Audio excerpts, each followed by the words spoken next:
Leave. Naka-off. I mute ang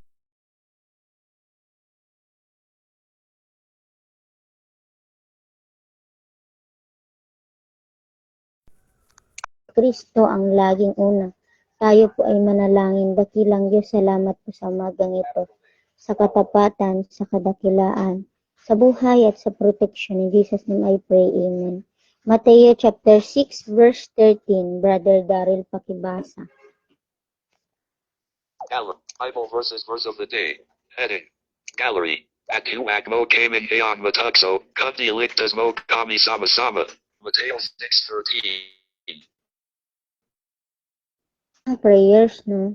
Yan ang panalangin ng mga tao na nais ay kaligtasan at hindi kapahamakan. Ang gusto ng tao is gabayan siya sa desisyon niya sa buhay, protection sa paglalakad, protection at safety sa pag-aaral, protection sa kahit saan siyang mapunta, protection sa mga taong nakapaligid sa kanya, mabuti man o masama, na hindi siya madadaya, na hindi siya madadala ng tukso ng mundong ito, kasi maraming ginagamit ang kaaway. Marami siyang dinadala para makalimot sa paglilingkod ang tao, para matuto siyang tumalikod, para matuto siyang lumayo sa Panginoon, para hindi na siya matutong manalangin, gagawin niyang busy ang tao, para ang sambahin na lang ay ang mga bagay na nandito sa lupa, ang mga bagay na nandito sa mundo. So, yan. Huwag po nating kaliligtaan, napasalamatan ang Diyos. Huwag po nating kaliligtaan, mapapurihan ng Diyos sa kahit anong sitwasyon, mabigat man yan, o madali na sitwasyon, mahirap man, o may pagsubok man na mararanasan. So, ayan. Yan ang ating tatandaan, ano? Maging matalino tayo sa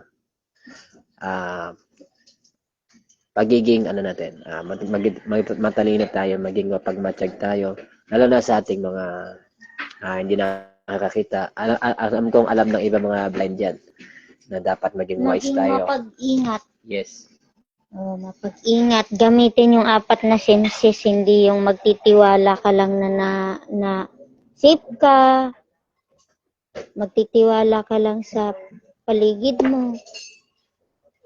Na hindi ka mapapahamak. Na hindi ka maaano kasi kakilala mo naman yung tao. Kilala man o hindi.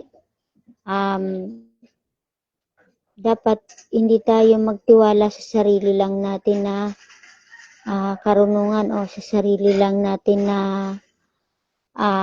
expectation, sabi nga nila. Dapat ipagkatiwala natin sa Diyos yung ating kaligtasan at yung ating kapayapaan dahil siya lang ang nagbibigay ng katagumpayan at kapayapaan. Kung ano man yung plano natin sa buhay, ipagkatiwala lang natin sa Diyos at yung ating kaligtasan. Ayan. Let us pray. Lord, salamat po sa umagang ito. Salamat paalala sa amin na maging mapagmatsyag kami sa aming paligid at palaging manalangin na umiwas sa kasamaan. Sa buong maga po ito, Panginoon, bigyan niyo po kami ng kapanatagan, ng kapayapaan, kalakasan, pangatawan, and kalakasang spiritual. Kayo na po ang bahala sa aming mga pangailangan sa buong maghapon. Lahat pa na may karamdaman ay inyo pong pagalingin sapagkat naniniwala po kami, Panginoon, na ikaw ang dakilang magagamot ng sangkatauhan. Salamat po kami sa mutalangin sa pangalan ni Jesus. Amen and amen. Tandaan, Si Kristo ang laging una.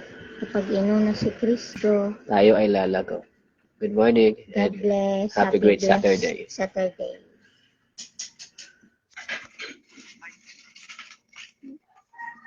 I mute ang bot.